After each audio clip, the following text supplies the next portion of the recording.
قرآن انداز زندگانی بھی سکھاتا ہے اور قرآن انداز حکمرانی بھی سکھاتا ہے، بشرط یہ کہ آپ قرآن کے قریب آئیے۔ رمضان شریف کا مہینہ یہ قرآن کا مہینہ ہے، اس بات کو ہمیں نافذ کرنے کی ضرورت ہے اپنے فکری شعوری ہر سطح پر، اور حکومت کی بھی ذمہ داری ہے کہ حکومت باقاعدہ رمضان شریف میں قرآن کا ماحول بنائے، سیکھنے سکھانے کا ماحول بنائے، اس پہ باقاعدہ گفتگو کی جائے، قرآن کے علوم پر بات کی جائے، قرآن کے قاری حضرات ہیں ان کے تلاوتوں کا اور اس میں قرآن سکھانے کا، تلفظ کی ادائیگی کا، قرآن کریم فرقان حمید میں سے واقعات نکال کر بچوں کا سیگمنٹ علیحدہ بنایا جائے، بزرگوں کا علیحدہ بنایا جائے، خواتین کا علیحدہ بنایا جائے۔ اتنے سارے اس میں عنوانات ہیں کہ پورا مہینہ یعنی ناکافی ہے اس کے لیے اگر اس کا باقاعدہ ایک جامع پلان بنایا جائے۔ لیکن ہمارے یہاں چونکہ غفلتوں کا معاملہ ہے، ہم حقیقت کو چھوڑ کر ہم خرافات میں چلے جاتے ہیں، جس کا نتیجہ ہمارے سامنے ہے۔ حضرات آئیے، آپ لوگ خوش نصیب ہیں، ہم خوش نصیب ہیں کہ اللہ تعالیٰ ہمیں یہ موقع دے رہا ہے کہ ہم قرآن کریم میں غور کر رہے ہیں۔ حضرات ذرا غور کیجئے گا، اللہ تعالیٰ فرماتا ہے کہ پہلی ہدایت یہ ہے کہ اللہ کا ذکر کرتے رہو۔ اللہ کے ذکر کا حاصل یہ ہوگا کہ تمہیں تسکین قلب بھی ملے گا اور تمہارا نفس کا تزکیہ بھی ہوگا۔ نفس کا تزکیہ کیا ہے؟ پاک کر دینا۔ جیسے آپ کا کپڑا گندا ہو جاتا ہے تو آپ ایک مرحلے سے گزارتے ہیں کپڑے کو، اور وہ مرحلہ یہ ہے کہ اسے صابن سے دھویا جاتا ہے، اسے مارا جاتا ہے، پیٹا جاتا ہے، پانی ڈالا جاتا ہے، پھر کپڑا صاف ہو جاتا ہے۔ تو اسی طرح آپ کے اندر جو نفس ہے، اس نفس کو بھی پاک کرنا ہے۔ اس کو پاک کرنے کا طریقہ یہ کہ اللہ کا ذکر جب اندر جائے گا تو اس کو دھوتا ہے، آپ کے باطن کو پاک کرتا ہے، صاف کرتا ہے۔ تو اللہ کا ذکر کیا ہے؟ اللہ کا ذکر قرآن ہے۔ جب آپ قرآن پڑھتے ہیں تو آپ کے اندر طہارت آتی ہے۔ آپ محسوس کیجئے، کبھی آپ ایک ہفتے آپ قرآن کی تلاوت کر کے دیکھیے، آپ خود محسوس کریں گے کہ آپ کو اندر سے ایک احساس بیدار ہوگا کہ آپ کو گناہوں سے نفرت آہستہ آہستہ شروع ہو جائے گی، نیکیوں کی رغبت شروع ہو جائے گی، آپ کو نیکیاں اچھی لگنے لگ جائیں گی، آپ کو برائیاں جو ہے بری لگنے لگ جائیں گی۔ اچھا، اسی طرح دوسرا کام کیا ہے؟ تلاوت قرآن، یہ تو اللہ سے رب سے کلام ہے، اللہ ہم سے کلام فرما رہا ہے۔ دوسرا 5 وقت کا جو ایک نظام مربوط بنایا اللہ نے، نماز کا، نماز کے نظام کو آپ اپنی زندگیوں میں ساری زندگی کے لیے نافذ کیجئے۔ یہ ہر آدمی یہاں جو بیٹھے ہوئے ہیں، ان سب سے میری گزارش ہے کہ رمضان کے جانے کے بعد بھی آپ اس روش پر قائم رہیے۔ آپ نے نماز نہیں چھوڑنی ہے، یہ تہیہ کیجئے، ابھی سے آپ اس کی پریکٹس رکھیں کہ میں نے ذہن میں بٹھائیں، شعوری میدان میں آپ نے عمل کرنا ہے۔ وہی کیا ہے کہ آپ کا میدان یہ ہے کہ شیطان اگر آئے تو شیطان کا مقابلہ یہ ہے کہ شیطان آ کر آپ کو سب سے پہلے ان تمام چیزوں سے دور کرے گا، آپ کو پھر گندا کرے گا، آپ کو پھر ناپاک کرے گا۔ اور آپ کے پاک کرنے کا جو طریقہ قرآن نے دیا ہے رمضان شریف میں، وہ یہ ہے کہ آپ قرآن کی تلاوت اور اپنی نماز کو جاری رکھیے گا، تو آپ انشاءاللہ اس راستے پر چلتے رہیں گے آپ انشاءاللہ۔ دوسرے رکوع میں فرمایا ہجرت کا حکم دیا گیا۔ یہاں پر ایک نقطہ ہجرت کے حوالے سے عرض کروں گا کہ دیکھیں، اہمیت کسی خطے کی نہیں ہوتی، بلکہ اہمیت کیا ہوتی ہے؟ اہمیت عبادت کی ہوتی ہے۔ آپ کسی جگہ بھی پہ رہیں، کیا آپ کا تعلق اللہ سے کتنا ہے؟ وہ اللہ ہی ہے جو ہر جگہ ہے۔ ہر جگہ سے مراد یہ ہے کہ اللہ تبارک و تعالیٰ کی قدرت ہر جگہ ہے، اس کا علم ہر جگہ ہے۔ تو اللہ سبحانہ و تعالیٰ کی عبادت سے اگر تعلق جڑ جاتا ہے تو خطہ کوئی سا بھی ہو جائے تو اس سے کوئی فرق نہیں پڑتا، اس سے کوئی فرق نہیں پڑتا۔ آج خطوں کے معاملے میں کہ تو کس خطے کا، میں کس خطے کا، یہ خطے جو ہے ہم نے بنائے، جغرافیائی جو حدود بندیاں ہیں یہ ہماری بنائی ہوئی ہیں۔ لیکن اگر تعلق اللہ سے جڑ جاتا ہے تو بندہ کہیں بھی رہے گا وہ سکون میں رہے گا، کہیں بھی رہے گا اس کا کام بنتا رہے گا، کہیں بھی رہے گا اس کی آخرت کا جو سفر ہے وہ جاری رہے گا۔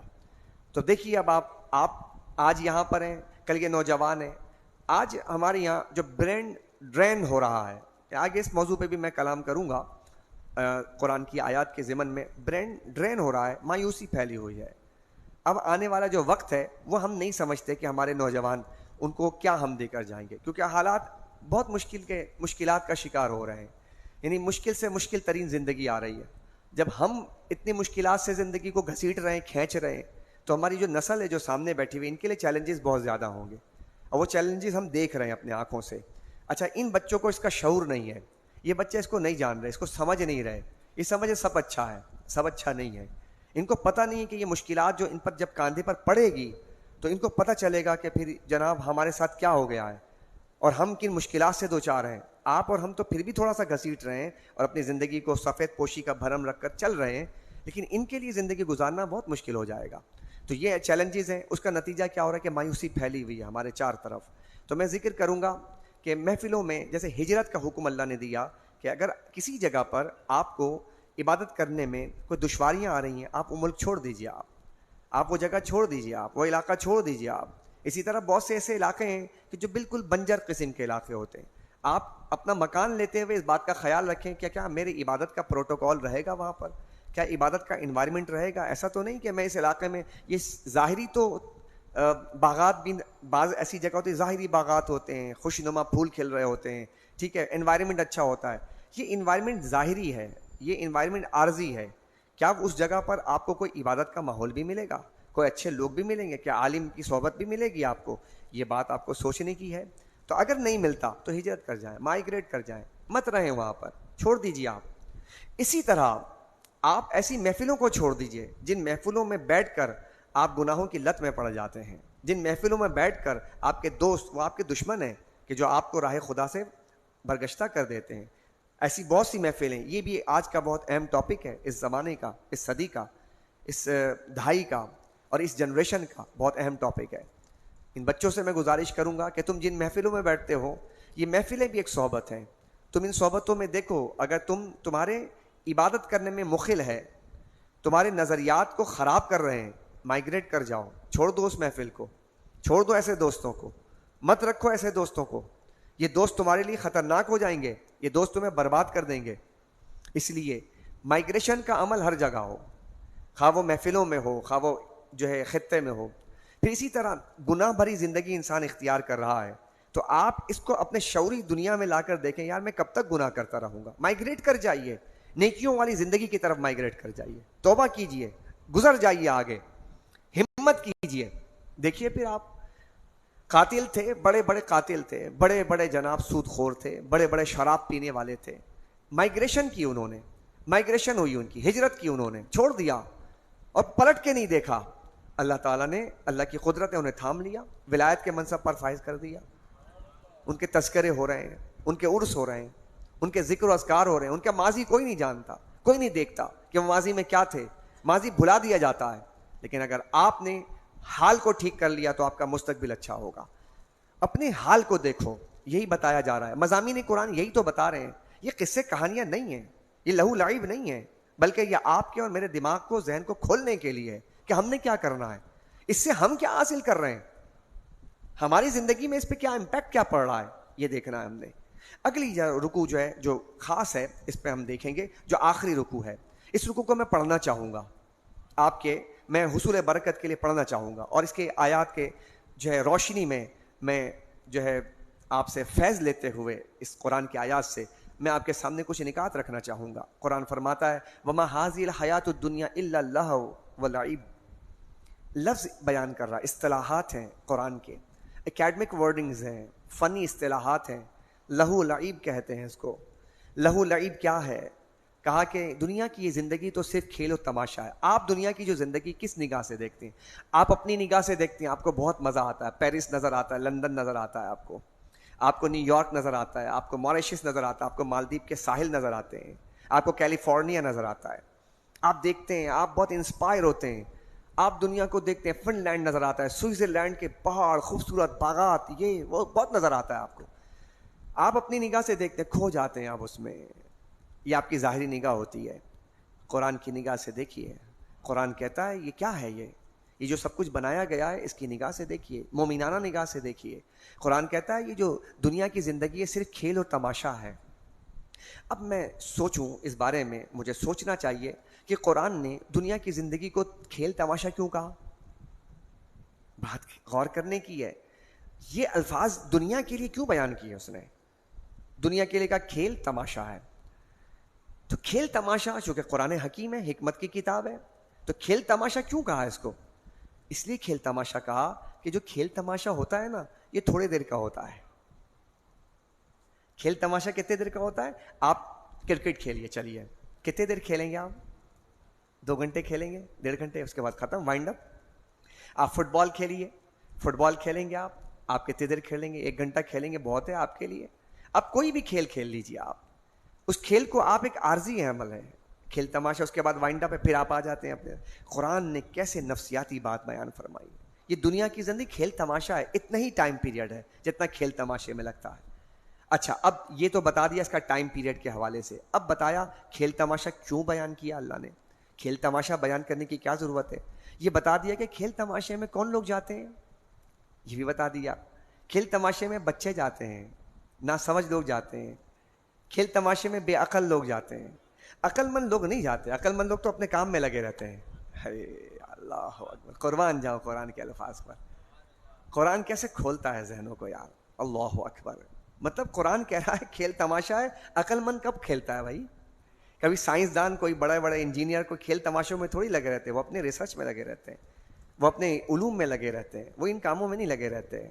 ڈاکٹریٹ کی ڈگری حاصل کرنے والے وہ کہاں لگے رہتے ہیں؟ وہ کبھی بھی جناب سرکس کے جو ہے وہ قلابازیاں دیکھنے کے لیے وہ 2-4 گھنٹہ نہیں جایا کرتے. یہ تو تمہارا ہمارا عمل ہے. اسی لیے ان لوگوں نے کیا کیا، ان لوگوں نے اپنے جو ہیروز ہیں نا، ہیروز کو چھپا رکھا ہے. یورپین کا ایک بہت بڑا آپ کو بتاؤں میں کہ یورپینز جو ہیں انہوں نے ایک بہت بڑا دھوکہ دے رکھا ہے. آپ بتائیں کیا؟ انہوں نے اپنے ہیروز کو چھپا رکھا ہے. اچھا یہ جن کو ہیروز بنا کر پیش کر رہے ہیں نا، حقیقت میں وہ ہیروز نہیں ہیں. ایک دھوکہ بتا رہا ہوں. دیکھیے کھیل تماشے سے مجھے یہ بات یاد آئی ہے تو میں عرض کرنا چاہوں گا. انہوں نے کس کو ہیرو بنا کر پیش کیا ہے؟ فٹ بالرز کو، ریسلرز کو، باکسرز کو. ٹھیک ہے نا، ریسلرز میراتھن ریس کے، ٹھیک ہے، تیراکی کرنے والوں کو، گلوکاروں کو. ٹھیک ہے، یہ ہیں ہیروز. اچھا جتنے نوجوان ہیں اس وقت آپ بتائیے کہ یہ جو نوجوان ہیں یہ کن کو دیکھ کر، آپ ان سے پوچھئے 100 نوجوان کو پوچھئے آپ، اور اس سے پوچھے تم کیا بننا چاہتے ہو. آپ اس کے ایک سروے کر لیجئے. وہ آپ کو کہیں نہ کہیں بتائے گا میں فٹ بالر بنوں گا، میں کرکٹر بنوں گا، میں یہ بنوں گا، میں وہ بنوں گا، مجھے گلوکاری کرنی ہے، میں فلاں، میں اچھا اب اگلے ویلاگر بنوں گا. اب نہیں، اور ایکسٹینشن ہو رہی ہے، ویلاگر بنوں گا، ویلاگ کروں گا میں. تو سبھی بن گئے ویلاگر. اب دیکھیں کیسے، یہ ہیروز نہیں ہیں، یہ ویلاگر ہیروز نہیں ہیں. یہ جناب جو گانے والے جو ہیں یہ ہیروز نہیں ہیں. یہ رونالڈو کوئی ہیرو نہیں ہے، میسی کوئی ہیرو نہیں ہے. کھلاڑی ہے، کھیل رہا ہے، انٹرٹین کر رہا ہے لوگوں کو، ہیں جی. لوگ تالیاں بجا رہے ہیں اور کہہ رہے ہیں گول کر دو، گول کر دو. اب آپ کہیں گے کہ یہ بات کیا کر رہے ہیں آپ؟ کیا آج یورپینز جو ہیں، امریکنز جو ہیں، اسرائیل جو ہے، کیا یہ ان ہیروز کو جو آپ دیکھ رہے ہیں ان کی بنیادوں پر ترقی کر رہا ہے؟ یہ سوال ہے. کیا ان کی وجہ سے یہ چاند پر جا رہا ہے؟ کیا یہ لوگ تحقیقات کر رہے ہیں جس سے وہ اپنے آپ کو ایٹمی طاقت بنا رہے ہیں؟ کیا یہ لوگ ہیں کہ جو آپ کو جو ہے یعنی اپنے اس ملک کو دنیا کی عظیم طاقت بنا رہے ہیں؟ تو جواب آپ کا کیا آئے گا؟ آپ ہی بتائیں نا. چونکہ میں اتنا میں گہرائی سے آپ کے سامنے ایک چیز رکھ رہا ہوں تو آپ اس کو نتیجے کے طور پہ آپ بتا دیجئے کہ کیا یہ لوگ ہیرو ہیں؟ جواب آئے گا نہیں. تو اس کا مطلب ہے ہیرو کوئی، وہ کہاں ہے؟ وہ تو ہے ہی نہیں، ایکسپوز ہی نہیں کر رہے ان کو. تو تاکہ کہیں ایسا نہ ہو کہ مسلمان ان کو ہیرو سمجھ کے اس کے نقش قدم پر چل پڑے. ان کو تو لگا کے رکھو اس کام پہ. صحیح ہے. اسی لیے پی ایس ایل میں خوش ہو گئے یار، پی ایس ایل. اچھا مجھے بتائیے کہ رمضان شریف میں یہ جو کچھ ہوتا ہے تماشے، جب قرآن کریم آپ پڑھ رہے ہیں ماشاءاللہ، سن بھی رہے ہیں، سمجھ بھی رہے ہیں آپ. اچھا آپ یہ بتائیے قرآن کریم سے دور کرنا، اس کے تعلیمات، یعنی کہ سرکار جب بیان کرتے تھے، سرکار جب تعلیمات دیتے تھے، تو آپ بتائیں کہ شور غل کرنا اور قرآن کی تعلیمات سے دور کرنا کس کا طریقہ تھا؟ کفار کا تھا. آج بتائیے کہ ہم نے ایسی طرز زندگی اپنا لی ہے کہ جس سے لوگ قرآن سے دور جا رہے ہیں. یہ کس کے طرز عمل ہے؟ یہ کافرانہ طرز عمل ہے. کچھ سمجھا بھی کریں. آپ کے ساتھ کتنی سازشیں ہیں، کتنی تخریب کاریاں ہیں، اس کو سمجھنے کی کوشش کریں. آپ سب اچھا نہیں ہے، سب خراب ہے، ان میں سے کچھ اچھا نظر آ رہا ہے. بس آپ تو سب کو اچھا کہہ رہے ہیں. کہاں سب اچھا ہے؟ اگر سب اچھا ہوتا ہماری تقدیر نہ بدل جاتی، ہم نہ بدل جاتے. پاکستان رو رہا ہوتا، آج نہیں روتا نا. تو اس کا مطلب ہمیں غلط بتایا. تو قرآن کیا کہتا ہے؟ یہ دنیا کی زندگی کیا ہے؟ یہ عارضی زندگی ہے، فانی زندگی ہے، ختم ہونے والی ہے، لہو ہے، لعب ہے. وَإِنَّ الدَّارَ الْآخِرَةَ. اب کہتا ہے قرآن کہتا ہے کہ بے شک آخرت کا گھر ہی اصل زندگی ہے. کیا تصور دیا ہے.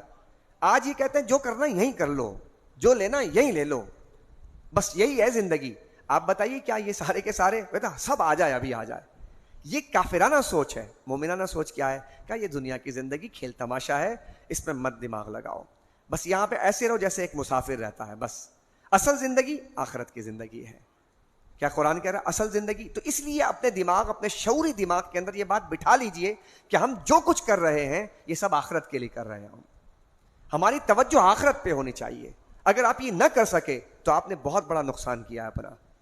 اگر آپ اپنی زندگی میں یہ کام نہ کر سکے اور آپ کو یہ شعور نہ حاصل ہو سکا کہ میں جو کام کر رہا ہوں میں اس کا جواب دینا ہے، مجھے، میں اپنے بیوی بچوں کے ساتھ خدمت کر رہا ہوں تو مجھے اس کے ساتھ لائلٹی کے ساتھ کرنا ہے، مجھے ان کے ساتھ سنسیئرٹی کے ساتھ کرنا ہے، اور پھر ساتھ میں پنچویلٹی کے ساتھ کرنا ہے. مجھے یہ سب کام کرنے ہیں، مستقل کرنا ہے مجھے.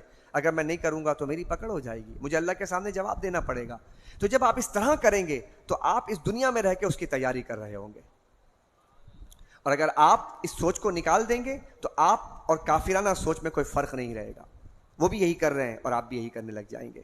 حضرات پھر کیا کہا قرآن نے؟ فَإِذَا رَكِبُوا فِي الْفُلْكِ دَعَوُا اللَّهَ مُخْلِصِينَ لَهُ الدِّينَ. سو جب وہ دو کشتیوں میں سوار ہوتے ہیں تو اخلاص کے ساتھ اللہ کو پکارتے ہیں. یہ کہا کہ دیکھو یہ مشرکین ہیں، جب وہ کشتیوں میں سوار ہوتے ہیں، ہچکولے کا آتی کشتی طوفان میں پھنس جاتی ہے تو کس کو پکارتے ہو؟ تو کوئی ہے، ہوتا ہی نہیں ہے. وہ تو تم تو کہتے ہو ہمارے معبود، ہمارے لات، ہمارے عزا، ہمارے منات. وہاں کون ہوتا ہے؟ چاروں طرف پانی پانی ہے، دائیں دیکھو پانی، بائیں دیکھو پانی، آگے دیکھو پانی، سمندر کی گہرائی اتنی ہے. اب تمہاری کشتی ہچکولے کھا رہی ہے، بتاؤ دل سے کس کو آواز لگاتے ہو؟ تو اللہ فرماتا ہے تم اللہ کو اپنے مخلص انداز میں پکار رہے ہوتے ہو.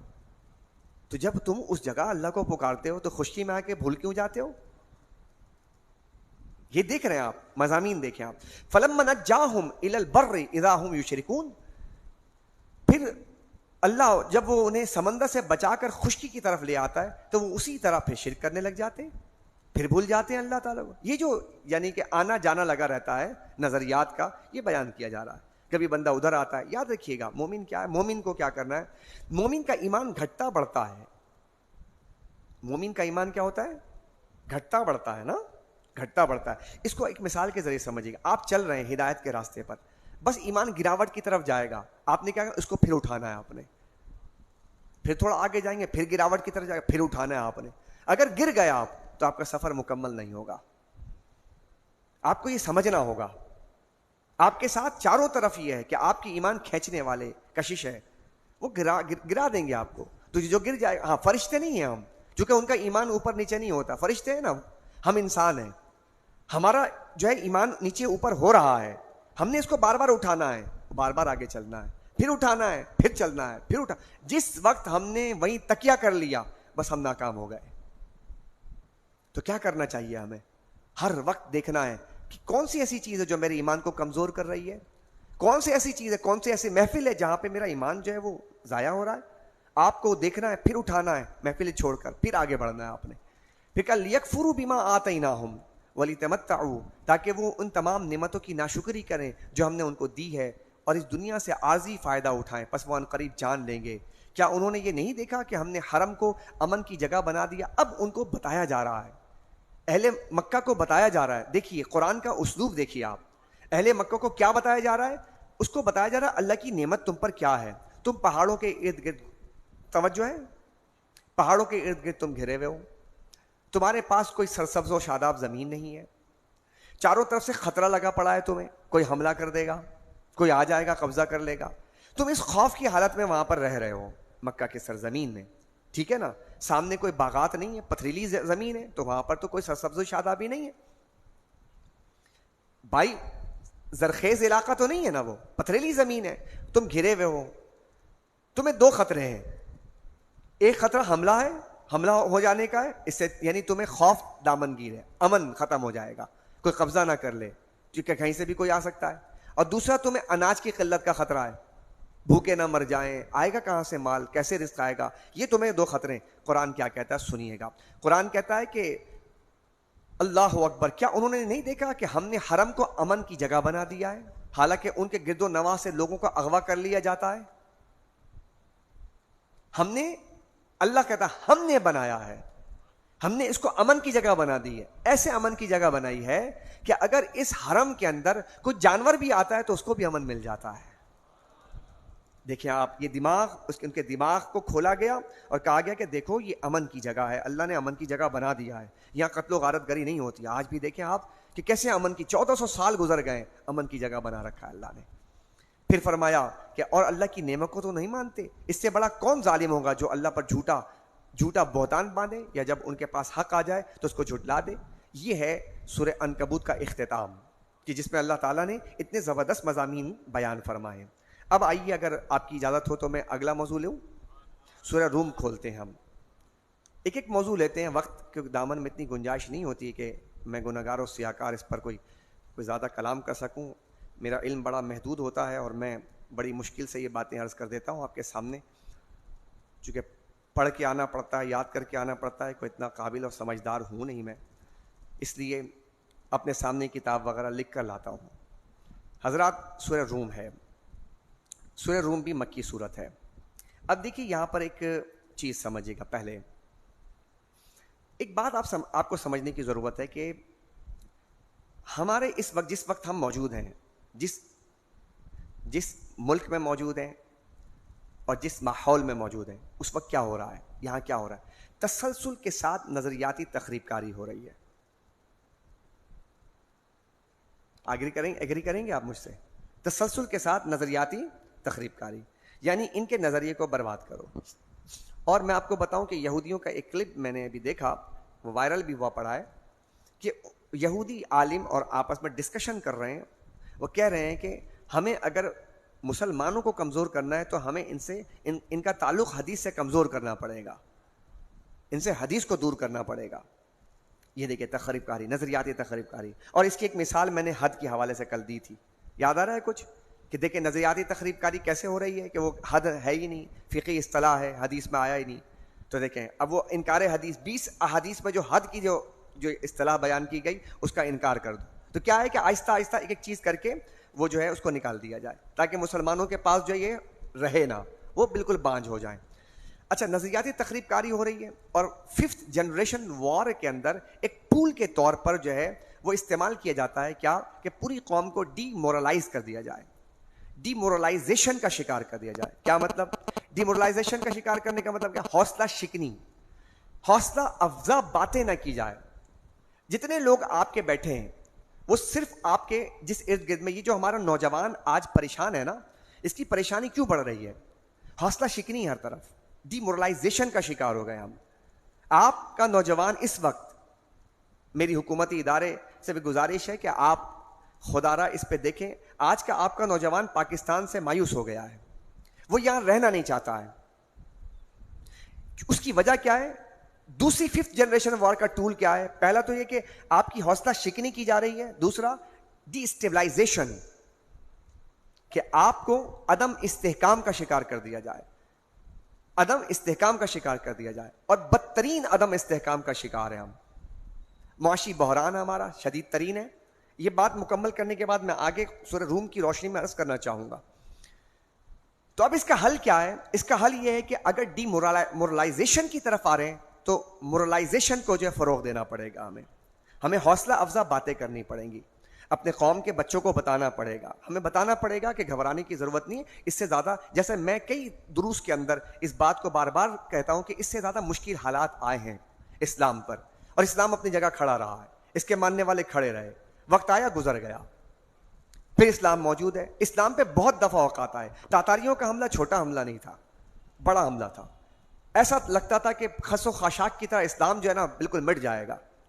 اکبر بادشاہ کا حملہ چھوٹا حملہ نہیں تھا، ریاستی بنیاد پر حملہ کیا گیا، ٹھیک ہے نا، لبرلزم کو فروغ دیا گیا، پھر ٹھیک ہے نا سارے دین کو ملا دیا گیا. بہت مشکل، یعنی تخریب کاری نظریاتی کہ سب سے کشکا لگا رہا ہے، سور باندھ دیا، کتے کو ہاتھ لگا رہا ہے، اپنے ساتھ گیا ہے، ہندو عورتوں سے شادی کر رہا ہے. کیا مشکل مرحلہ تھا؟ آسان تھا؟ بہت مشکل کام تھا اس وقت. اور پھر ملک کا سربراہ کر رہا ہے جو اپنے آپ کو مسلمان کہتا تھا. کیا ہوا؟ کیا اسلام مٹ گیا؟ جواب دیجیے آپ. نہیں مٹا، بلکہ یہی خطہ ہے جس خطے کے اندر یہ آیا تھا اکبر، اور گریٹ اکبر کے نام سے جو مشہور ہوا تھا. آپ مجھے بتائیے کہ یہ وہی خطہ ہے کہ جس خطے کے اندر اس وقت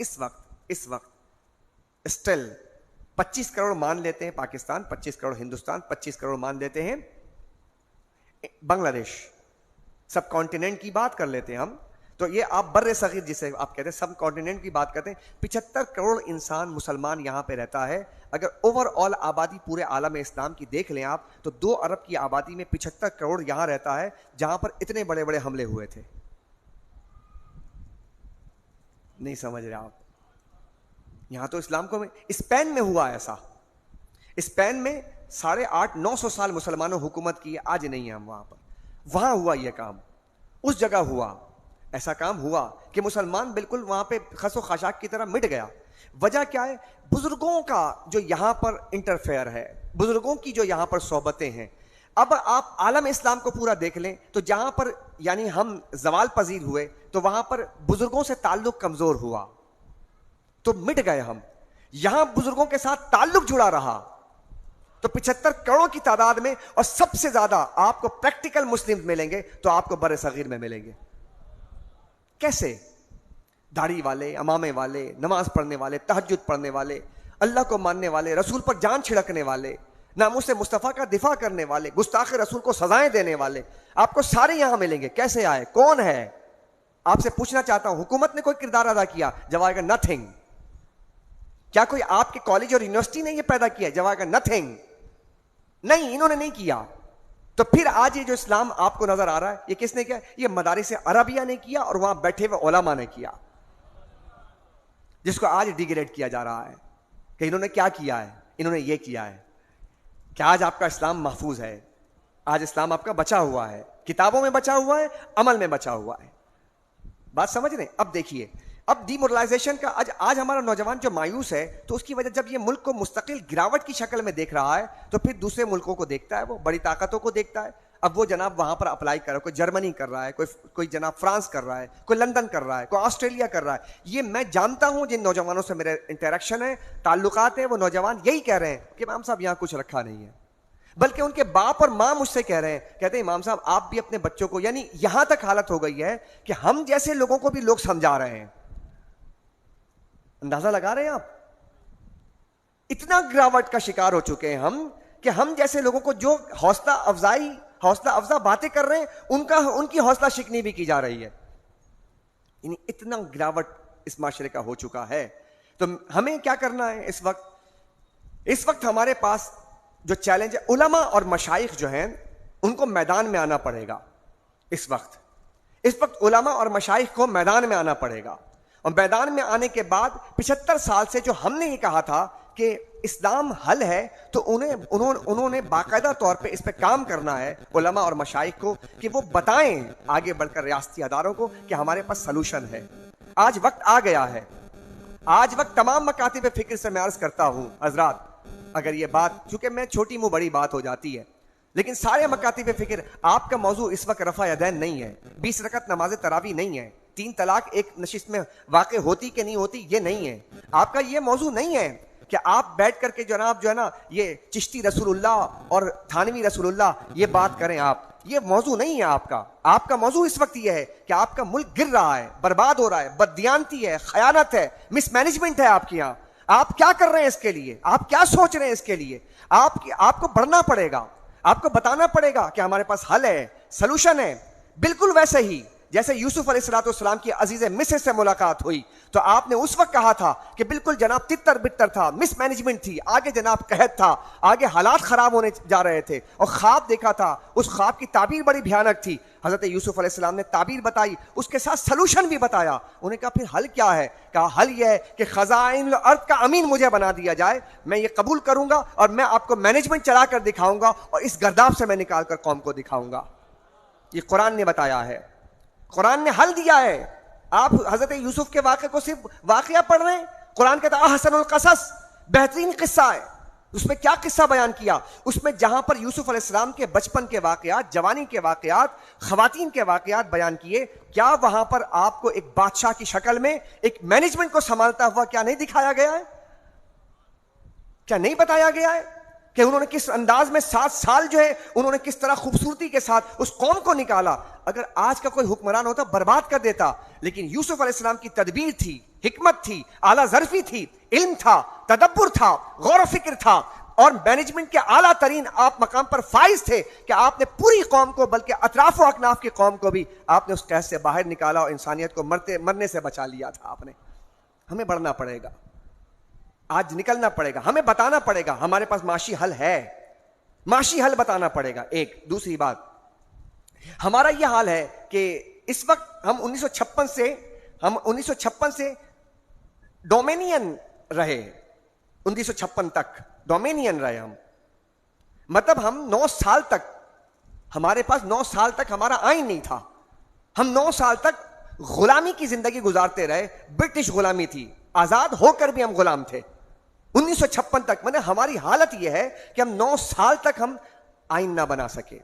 56 میں آئین بنایا, اس کے بعد ترمیمات ہوئیں, پھر 62 میں آیا, پھر ہم یہ طے نہیں کر پائے کہ ہمارا جو ہے پارلیمانی نظام ہوگا یا ہمارا صدارتی نظام ہوگا, ہمارا کیا نظام ہوگا. اب ہم اس کو طے نہ کر, پھر ہم نے اس کا بھی ایکسپیریمنٹ کیا, کبھی صدارتی نظام لے کر آئے, کبھی پارلیمانی لائے, اس کے بعد پھر 73 کے قانون میں پھر آپ نے اپنے آپ کو اس بات کو ثابت کیا کہ ہاں بھائی ہمارا آئین جو ہے یہ پارلیمانی ہونا چاہیے جس میں سربراہ وزیر اعظم ہوتا ہے. چلو بھائی آئین مل گیا ملک کو. آپ نے جمہوریت کا جو سفر کیا 1956 سے شروع کیا ہے, 9 سال آپ, آج بتانا پڑے گا ہمیں آگے بڑھ کر کہ ہمارے پاس ریاستی اداروں کو کہ ہم سب مل کر اس کا حل نکالیں. ہمارا حل کیا ہے؟ اس وقت آپ کا جو ملک ہے, آپ کا ملک اس وقت مس مینجمنٹ کی اعلیٰ ترین تصویر پیش کر رہا ہے. یعنی آپ یہ بتائیے کہ اس وقت جو نئی حکومت آئی ہے اس کی ترجیحات کیا ہونی چاہیے. قرآن, اس کی ترجیحات آپ نے سارے ایکسپیریمنٹ کر لیے ہیں, آپ نے قرآن ہی نہیں کیا ہے. آپ اس قرآن کے معاشی نظام کو دیکھیے, قرآن کے اعلیٰ ترین نظام کو دیکھیے, آپ کیجیے, آپ فیتے مت کاٹیے. میٹرو بسیں چلا دینے سے آپ کا نظام نہیں بدلے گا اور نہ یہاں پر غربت کم ہوگی. یاد رکھیے گا, آپ کو یہ دیکھنا پڑے گا کہ سب سے مہنگی چیز آپ کی بجلی ہے, سب سے مہنگی چیز آپ کی پیٹرول ہے, سب سے مہنگا آپ کے کاریں بک رہی ہیں, اور یہ تینوں چیزیں آپ نے اشرافیہ کے لیے فری کر رکھا ہے. آپ کو یہ دیکھنا پڑے گا, آپ کو اس کا حل نکالنا پڑے گا. ایک 25,000 کی نوکری کرنے والا اپنے جیب سے پیٹرول خرید سکتا ہے, تو جو 3 لاکھ کی نوکری کرنے والا ہے جس کو حکومت پیسہ دے رہی ہے وہ کیوں نہیں خرید سکتا ہے؟ آپ کو اس پہ کام کرنا پڑے گا. آپ کو اپنے اخراجات روکنے پڑیں گے. آپ کی آمدنی کم ہے, آپ کے اخراجات بڑے ہوئے, کون کرے گا؟ میں افواج پاکستان کے سربراہ سے بھی پوچھنا چاہتا ہوں, میرے سپہ سالار آپ دیکھیے ذرا, ملک برباد ہو رہا ہے, لوگ بھوکے مر رہے ہیں, لوگوں کے پاس بل دینے کے پیسے نہیں ہیں, لوگوں کے پاس روٹی کھانے کے پیسے نہیں ہیں, بچوں کو فیس دینے کے پیسے نہیں ہیں, رمضان شریف میں کپڑے پہننے کے پیسے نہیں ہیں. آپ کیسے سربراہ ہیں؟ آپ سربراہ ہیں, آپ کو آگے بڑھنا پڑے گا. آپ کو ان تمام کے تمام جتنے عیاشیاں ہیں ان کو ختم کرنے کے لیے کردار ادا کرنا پڑے گا. کیوں نہیں ملک میرا بڑھے گا؟ جتنی میری آمدنی ہے میرے ملک کی, اتنے اخراجات کر لیں, میرا ملک آگے بڑھے گا. ہمیں سوچنا ہے, ہم نے یہاں رہنا ہے, ہم نے یہاں دیکھنا ہے. تو حضرات ذیوکار, اب آپ کہیں گے کہ مولانا صاحب آپ نے اتنی بڑی لمبی چوڑی بات کہہ دی, تو یہ کیوں کہہ دیا آپ نے؟ کیا آپ کے پاس کوئی ہے ایسی بات ہے کہ انٹرنیشنل جو کام ہو رہے ہوتے ہیں تو کیا قرآن ایسی بات بھی کرتا ہے؟ میں نے کہا بالکل کرتا ہے قرآن. سورہ روم پڑھ کے دیکھیے کیا کہا گیا. ایک جنگ ہو رہی ہے, فلسطین کی سرزمین پہ جنگ ہو رہی ہے, رومنز لڑ رہے ہیں ایرانیوں سے, مجوسیوں سے لڑ رہے ہیں. مجوسی جناب ان کے دل, یعنی سر جنگ, کولڈ وار, یہ آج کی نہیں ہے, اس وقت بھی ہے. اب دیکھیے جنگ کہاں ہو رہی ہے؟ ایران فلسطین کی کے سرزمین پر. رومنز لڑ رہے ہیں اور پرشینز لڑ رہے ہیں. توجہ ہے آپ کی یا نہیں ہے؟ یہیں ہے یا کہیں ہے بھائی؟ لڑ رہے ہیں. تو بھائی اس مکے میں اس کو گفتگو کا مسئلہ ہی نہیں, نہ مکے میں جنگ ہو رہی ہے نہ مکے کے لوگ لڑ رہے ہیں. لیکن نفسیاتی پہلو دیکھیے آپ, مسلمان ان کا ذہن کس کے ساتھ لگا ہوا ہے؟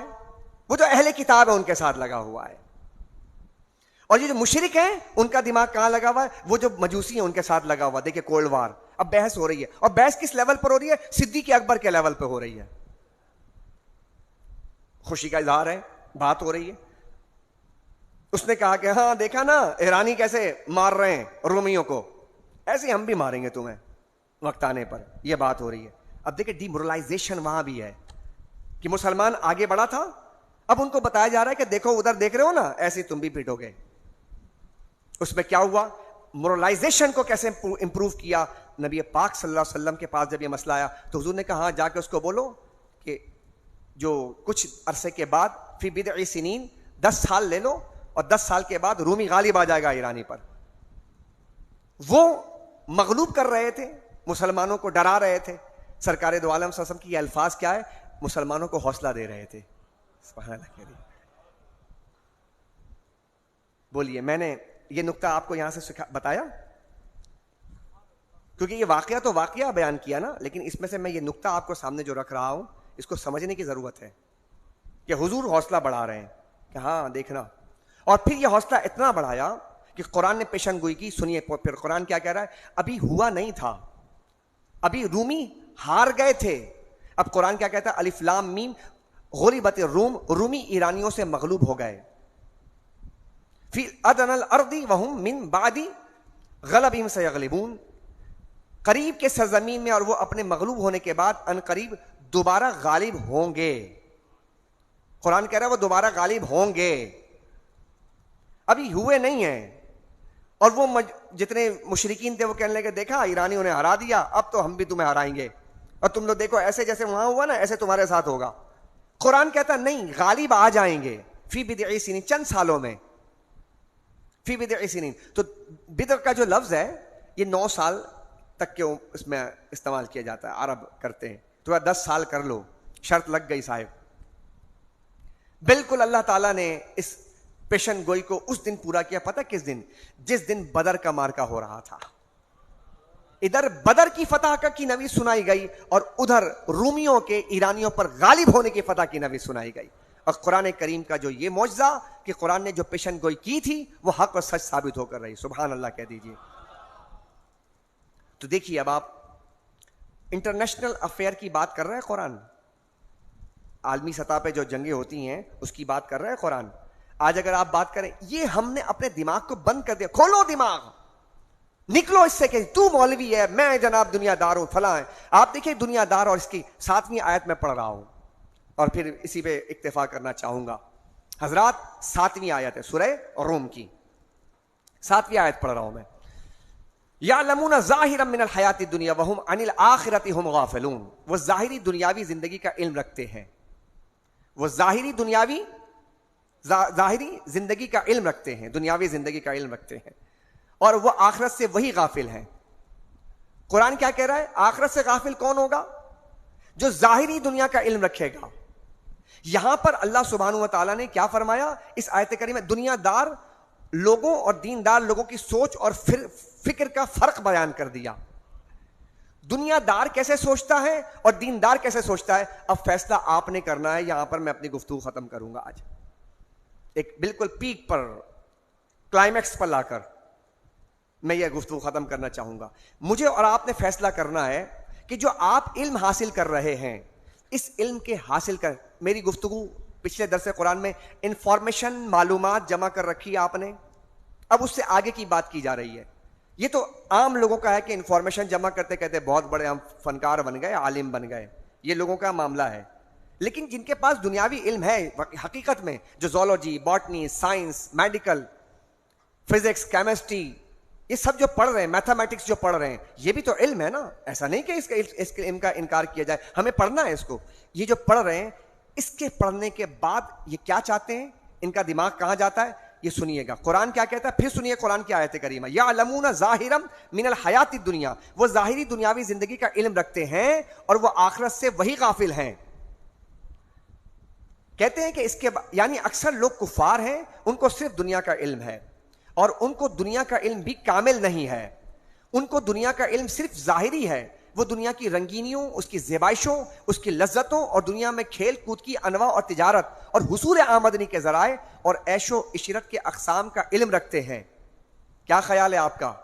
یہ تجزیہ ٹھیک ہے؟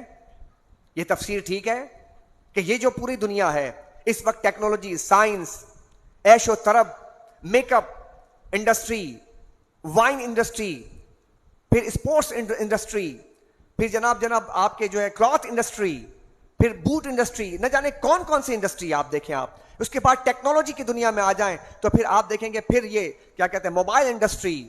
اس کے بعد پھر آپ جو ہے کیا کہتے ہیں کاروں کی اس میں آئیں تو وہاں پر آپ دیکھیں وہ انڈسٹری. پھر آپ دیکھیں سولر میں آ جائیں وہ انڈسٹری. یہ ساری انڈسٹری جو ہے یہ دنیاوی علم کے بغیر حاصل نہیں ہو سکتی. تو اب کیا ہے کہ یہ سب کا علم رکھتے ہیں اور وہ دنیا کے باطن کو نہیں جانتے. یہ سب علم رکھنے کے باوجود یہ دنیا کے باطن کو نہیں جانتے, اس کے نقصانات کو نہیں جانتے. نہیں سمجھ رہے آپ. قرآن کیا کہتا ہے؟ قرآن کہتا ہے کہ یہ زندگی کا علم رکھتے ہیں, دنیاوی زندگی کا علم رکھتے ہیں, اور یہ لوگ آخرت سے غافل ہیں. اس کا مطلب کیا ہے کہ اگر یہ دنیا کا علم رکھنے کے بعد تمہیں فکر آخرت نہیں ہو رہی ہے تو اس کا مطلب ہے کہ تم غافل ہو, تم غافل ہو. اقبال کا شعر سنا دیتا ہوں. ڈھونڈنے والا ستاروں کی گزرگاہوں کا, اپنی افکار کی دنیا میں سفر کر نہ سکا. جس نے سورج کی شعاؤں کو تسخیر کیا, اپنی زندگی کی شب تاریک سحر کر نہ سکا. کیوں نہیں کر سکا؟ اگر تو آفاق میں گم تھا, انفس میں گم تھا. اور پھر اقبال کا شعر میں آپ کو پھر سنا دیتا ہوں. کافر کی پہچان ہے آفاق میں ہے گم. یہ بتا دیا, یہ علم جو ہے تیرا ظاہری ہے. کیا کہتے ہیں؟ کہتے ہیں ہم چاند پہ جائیں گے, ہم اب مریخ پر جائیں گے.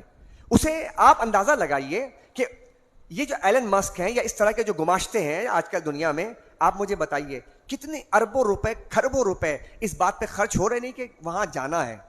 ان کو دنیا کی غربت نظر نہیں آ رہی؟ نہیں یار, سمجھ نہیں رہے. یہ لوگ اپنے ٹیکنالوجی پر اپنے صرف عیش و عشرت کے لیے اتنا پیسہ خرچ کر رہے ہیں.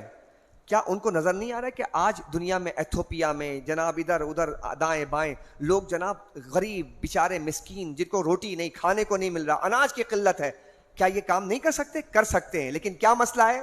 مسئلہ کہ ان کی ظاہری زندگی مزین ہے, انہیں یہ نظر نہیں آ رہا کہ یہ جناب دنیا جو ہے برباد ہو رہی ہے. انہیں بھوک ہے, افلاس ہے, تعلیم نہیں ہے ان کے پاس پانی پینے کا میسر نہیں ہے. یہ ان کو پانی نہیں دیں گے, لیکن یہ پانی ڈھونڈنے ہم چاند پہ جائیں گے. میں نوجوانوں کو, تم نوجوانوں, میرے بچوں, میرے بزرگوں, آنکھیں کھولو. وہ کافر کی, اقبال کہتے ہیں کافر کی پہچان آفاق میں ہے گم, اور مومن کی پہچان گم اس میں ہے آفاق. ہمارے اندر آفاق گم ہے. ڈھونڈو نا اپنے اندر, تلاش کرو نا اپنے اندر اس کا باطن, اس کا پیچھا, اس کے جو پیچھے جو پرسپشن ہے اس کو ڈھونڈو. کیا اب سنیے گا, یہ تھا دنیا دار آدمی کی سوچ کا زاویہ بتایا. یہی جملہ ختم کروں گا میں. اور جو دیندار آدمی ہوگا, دیندار اس وجہ سے وہ آخرت کی طرف نہیں کہ, تو کہا دیندار جو ہوگا وہ دنیا دار آدمی کی سوچ اور فکر سے مختلف رکھے گا. وہ اگر دنیاوی علم حاصل کرے گا نا تو اس کے پیچھے بھی ڈھونڈے گا کہ میرے رب تک جانے کا راستہ کیا ہے. وہ اس بات کو ڈھونڈے گا کہ میں یہ جو کام کر رہا ہوں اس کام سے میرا رب راضی ہوگا کہ نہیں ہوگا. اللہ اکبر, بڑا جملہ کہہ دیا. اگر یہ دنیاوی یعنی کہ جس آدمی کے پاس یہ سوچ آ جائے کہ میں چاند پہ جاؤں گا, میرا رب راضی ہوگا کہ میں یہاں پر غربت چھوڑ کر میں وہاں پہ اتنے پیسے خرچ کر رہا ہوں, نہیں مجھے یہ کام نہیں کرنا چاہیے, مجھے دنیا کی غربت ختم کرنی چاہیے, میرا رب راضی ہوگا. چونکہ الخلق عیال اللہ, خلق مخلوق اللہ کا کنبہ ہے. جب میں اس کنبے کو ٹھیک کروں گا, اس کنبے کو راضی کروں گا, میرا رب راضی ہو جائے گا. تو یہ سوچ کس کے اندر آئے گی؟ یہ مومنانہ سوچ صرف مومنوں کو آئے گی, یہ کافروں کو نہیں آئے گی. سمجھ آ رہی ہے بات؟ آپ پڑھیے, دنیا کا علم حاصل کیجئے, اس پہ قدغن نہیں ہے. تو دنیا دار لوگ صرف ظاہری چیزوں اور ظاہری کاموں میں مشغول رہتے ہیں, ان پر اللہ تعالیٰ کے اسرار منکشف نہیں ہوتے. جو دنیاوی آدمی ہوگا نا, اب سنیے گا, اللہ اکبر, میں وہی کا کلائمیکس پہ لا کے چھوڑوں گا. جب یہ لوگ جب دنیا کے تمام علوم حاصل کرنے کے بعد, اور سارے سائنسی علوم انہوں نے پیک پر پہنچا دیے, لیکن ان پر دنیا کے اسرار منکشف نہیں ہو رہے, ان پر دنیا کے اسرار منکشف نہیں ہو رہے, انہیں پتہ نہیں چل رہا کہ اس کے دنیا کے پیچھے کیا ہے. لیکن جب آپ کا تعلق اللہ سے ہو جاتا ہے, خدا سے ہو جاتا ہے, اور پھر جب آپ اللہ کے عطا کردہ تصورات کے ساتھ علم حاصل کرتے ہیں, تو اللہ تبارک و تعالیٰ پھر اولیاء اللہ پر اپنے اسرار منکشف فرما دیتا ہے. وہ اولیاء اللہ کے دیدار اور اس سے ملاقات کے شوق کا غلبہ ہوتا ہے. اللہ کی محبت انہیں دنیا کے معاملات اور دنیا کے کاموں کی تدبیر اور اس کے حصول کے منصوبوں اور طریقوں سے غافل کر دیتی ہے. وہ پھر دنیا کے چکر میں نہیں پڑتے ہیں، وہ کال کوٹری میں بیٹھے ہوتے ہیں، خلوتوں میں بیٹھے ہوتے ہیں، ہاتھ میں تسبیح ہوتی ہے، ذکر اللہ کر رہے ہوتے ہیں، علم بہت حاصل کیا ہوتا ہے، لیکن جناب حال یہ ہوتا ہے کہ اگر دکھی انسانیت آتی ہے تو نگر ڈال کے اس کو صحت یاب کر دیتے ہیں، اور اس کی بھری پڑی ہے مثالیں، سبحان اللہ کہہ دیجئے، بھری پڑی ہے مثالیں۔ خواجہ خواجگان خواجہ معین الدین چشتی رحمۃ اللہ علیہ کی زندگی ہمارے لیے بہت بڑی دلیل ہے اس حوالے سے کہ آپ کے پاس اکیلے تنے تنہا ہیں، آپ کے پاس کوئی ایسا ظاہری علوم نہیں تھے، لیکن آپ دیکھیے سبحان اللہ، آپ نے 90 لاکھ غیر مسلموں کو مسلمان کیا، لوگوں کو جینے کا سلیقہ سکھایا۔ آج ان کے ساتھ جو وابستہ ہیں، دیکھیں ان کے آستانوں پر جا کر دیکھیں تو وہاں پر آپ کو دنیا کے معاملات، ٹیکنالوجی اور دنیا میں رغبت کرنے والی چیزیں نہیں ملیں گی، لیکن 80 کلو کا دیگ ملے گا اور 120 کلو من کا دیگ ملے گا، 80 من کا دیگ ملے گا۔ تو ہم پوچھتے ہیں بھائی یہ 80 من کا دیگ کیا کرنے کے لیے؟ کیا غریبوں کو کھلانے کے لیے ہے، غریبوں کی بھوک مٹانے کے لیے ہے۔ سبحان اللہ کہہ دیجیے آپ، سبحان اللہ کہہ دیجیے۔ ایک بوڑھی آتی ہے اسی خواجہ خواجگان کے جو پیر مرشد ہیں ان کے، چونکہ اب تذکرہ اسی کے ضمن میں شروع ہوا تو کلائمیکس یہی ہے کہ جس کے خلاف تحریک بپا کی گئی ہے، کہ ان بزرگوں سے بابوں کے خلاف جو تحریک بپا کی گئی ہے، اب سمجھیے آپ، چونکہ جب آپ ان بابوں سے دور ہوں گے تو کائنات کے اسرار آپ پر منکشف نہیں ہوں گے۔ بات سمجھ رہے ہیں؟ اب ان بابوں کے پاس ہوتا کیا ہے، سنیے، اللہ اکبر۔ انہی کے مرید ہیں خواجہ بختیار کاکی، اور خواجہ یعنی مرید بھی خلیفہ بھی۔ اب دیکھیں کڑی سے کڑی ملائیے آپ، خواجہ معین الدین چشتی رحمۃ اللہ علیہ پیک کا آدمی ہیں، عطائے رسول ہیں، حضور کے روضے پر گئے اور حضور نے آ کر بشارت دی، ایک انار پہ دکھایا کہ یہ دیکھو اجمیر ہے، وہاں جاؤ، لوگ گمراہ ہو رہے ہیں، جاؤ جا کے ان کا دماغ یعنی کہ ان کا مائنڈ سیٹ خراب ہو رہا ہے، ذہنی نظریاتی تخریب کاری ہو چکی ہے ان کی۔ میں اس کو آج کے یعنی جدید ترین ٹرم میں بات کرنا چاہ رہا ہوں، ان کے نظریات خراب ہو گئے ہیں، وہ برباد ہو گئے، ان پہ اسرار کھل نہیں رہے۔ جاؤ معین الدین، تم معین الدین ہو، تم دین کے مددگار ہو، جاؤ۔ بھیجا گیا، اجمیر آجا میر گئے، جو بعد میں اجمیر بن گیا، یہ اجمیری بیٹھے ہوئے سارے، آجا میر اجمیری جو آج کہتے ہیں، یہ اجمیر یہ کس نے بسایا؟ خواجہ غریب نواز نے بسایا۔ ان کے پاس آنے والا، اب دیکھیے یہ کیسے شاہکار تیار کرتے ہیں، ان کی صحبت میں آیا۔ اب دیکھیں آپ مجھے بتائیے، ایک شمع لیجئے، آپ بولیے، ایک شمع لیجئے اور آپ کے پاس 100 بجھے ہوئے شمع ہوں، شمع روشن ہے، اب آپ بجھے ہوئے شمع کو اس شمع سے لگاتے چلے جائیے، کیا ہوگا؟ شمع پہ شمع روشن ہو جائیں گے۔ تو جب شمع روشن جو ہو نا تو ان بجھے ہوئے کو جلے ہوئے کے پاس آنا پڑے گا۔ آئے، اپنا دل لے کر آئے، جو بجھے ہوئے تھے، تاریک تھے، یہ روشن دلوں کے پاس آئے، جڑے، روشن دل ہو گیا ان کا بھی، ہوتا چلا گیا۔ خواجہ بختیار کاکی، اللہ اکبر، دہلی شریف کے اندر، دہلی جو ایک بہترین ایک مرکز تھا کسی وقت علم و عرفان کا، 22 خواجاؤں کی چوکھٹ ہے دلی، 22 خواجاؤں کی چوکھٹ ہے، اور انہی کی صحبت میں تمہارے ہی ملک کا ایک شخص تھا جس کو آپ کہتے ہیں ساہیوال سے تھوڑا آگے جائیں پاک پتن کہتے ہیں آپ، یہاں کا ایک شخص تھا بابا فرید مسعود الدین گنج و شکر رحمۃ اللہ علیہ، وہ یہاں سے گئے، دلی گئے، اور جانے کے بعد انہوں نے وہاں پر جا کے چلہ کشی کی، وہی اسرار، وہی علوم حاصل کیے جو علوم سے آج دور ہو رہے ہیں ہم۔ وہ کون سے علوم حاصل کیے؟ وہ باطنی علوم تھے، وہ اسرار کے علوم تھے، وہ تصوف کے علوم تھے، وہ حاصل کیے۔ حاصل کرنے کے بعد پھر جب واپس آئے، میں بڑی بات نہیں کرتا چونکہ گفتگو لمبی ہو جائے گی، لیکن بات چھڑی ہے تو میں یہ عرض کرنا چاہوں گا، اللہ اکبر۔ بابا بختیار کاکی رحمۃ اللہ علیہ جب آئے، یہاں پر تشریف لائے ملتان شریف، تو یہاں پر حضرت بہاؤالدین زکریا ملتانی رحمۃ اللہ علیہ بھی اس وقت موجود تھے۔ تو یہی زمانہ ہے، ایک زمانہ ہے، یہ سہروردی سلسلے ہیں، وہ چشتی سلسلہ ہے، ٹھیک ہے نا۔ اب کہتے ہیں حضرت بابا فرید کہ میرا دل جو ہے وہ بار بار مائل ہوتا تھا چشتی سلسلے کی طرف، سہروردی سلسلے کی طرف نہیں ہوتا تھا۔ تو میں جب آئے حضرت تو میں ان سے مرید ہو گیا۔ مرید ہونے کے بعد حضرت نے مجھے تعلیم فرمائی، جاؤ علم حاصل کرو۔ دیکھیں ظاہری علم بھی حاصل کرنا ہے، علم حاصل کیا۔ میں گیا ادھر سے نیشا پور گیا، اور پھر سمرقند، بخارا، سارے ان علاقوں کے جگہوں پہ بڑے بڑے علماء سے علم حاصل کر کے آیا. تو حضرت ذرا توجہ کیجئے گا، بہاؤالدین زکریا ملتانی وہ خود ایک بہت بڑے عالم تھے. انہوں نے جو مدرسہ بنایا تھا اپنے مدرسے میں، اپنے زمانے میں جو مدرسہ بنایا تھا، قائم کیا تھا، اس مدرسے سے فارغ التحصیل علماء بنتے تھے اس زمانے میں. تو کہتے ہیں 70,000 علماء تیار کیے تھے اس ایک مدرسے نے، بہاؤالدین زکریا رحمۃ اللہ علیہ نے. وہی چھوٹے آدمی نہیں تھے، بڑے آدمی تھے. اب اتنا بڑا آدمی، اب بابا فرید جب آئے اور آ کر جناب ان سے ملاقات ہوئی، تو اب علم کی بات چلی ہے نا، تو جو دنیاوی علم کے پیچھے تم جاتے ہو. کہاں گئے تھے بھائی؟ میں آسٹریلیا جا رہا ہوں PhD کرنے. آپ بھی کہتے ہیں اچھا آپ کہاں سے گئے؟ میں چائنا سے PhD کر کے آ رہا ہوں. آپ کہاں گئے؟ ساؤتھ کوریا سے کر کے آ رہا ہوں. آپ کہاں؟ جاپان سے کر کے آ رہا ہوں. آپ جاتے ہیں، وہ بھی جناب علم حاصل کر کے آ گئے ان لوگوں سے، ان بادیہ نشینوں سے، ان اللہ والوں سے، گدڑی نشینوں سے علم حاصل کر کے آئے، جنہیں آپ کہتے ہیں یہ بابے. ان بابوں سے کیا علم ملا؟ دیکھیں، آئے، آ کر بیٹھے تو پوچھا حضرت بہاؤالدین زکریا ملتانی رحمۃ اللہ علیہ، جو خود بہت بڑے عالم ہیں، برخوردار کیا لے کر آئے ہو؟ کیا سیکھا ہے؟ کچھ سیکھ کے بھی آئے ہو؟ کہہ لے کہ حضرت ہاں سیکھ کر آیا ہوں. کہا کیا سیکھ کر آئے ہو؟ اب حضرت بیٹھے ہوئے ہیں اپنے مسند پر.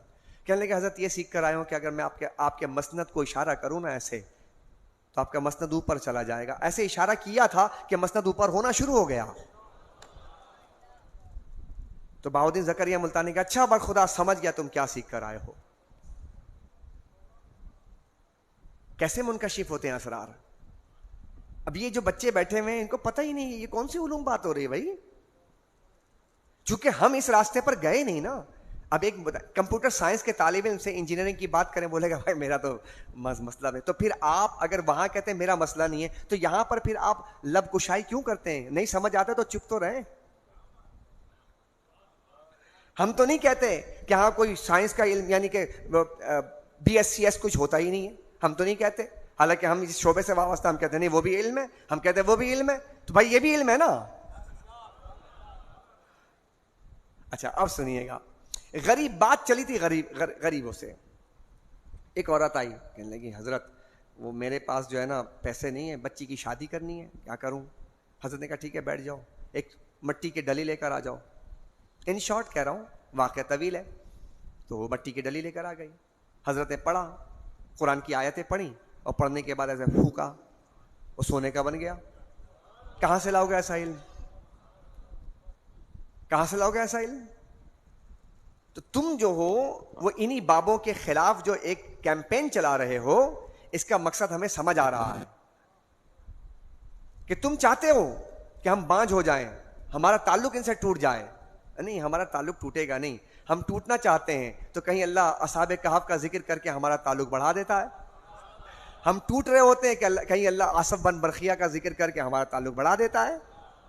تو اللہ قرآن پڑھتے رہو گے تو تعلق جڑا رہے گا. یہ تھا آج کا عنوان کہ جس کو ہم نے آج آپ کے سامنے پیش کیا ہے کہ ہم اس وقت تک نہیں منتشر ہوں گے جب تک قرآن سے ہمارا تعلق ہے. قرآن سے جڑے رہیں گے تو ان بزرگوں سے بھی جڑے رہیں گے، رسول اللہ سے بھی جڑے رہیں گے، اور خدا کے بارگاہ کا قرب بھی ملتا رہے گا. اللہم ربنا تقبل منا انک انت السمیع العلیم وتب علینا یا مولانا انک انت التواب الرحیم وافوض امری الی اللہ ان اللہ بصیر بالعباد وصلی اللہ تعالی علی خیر خلق محمد وعلی آلہ واصحابہ اجمعین برحمتک یا ارحم الراحمین.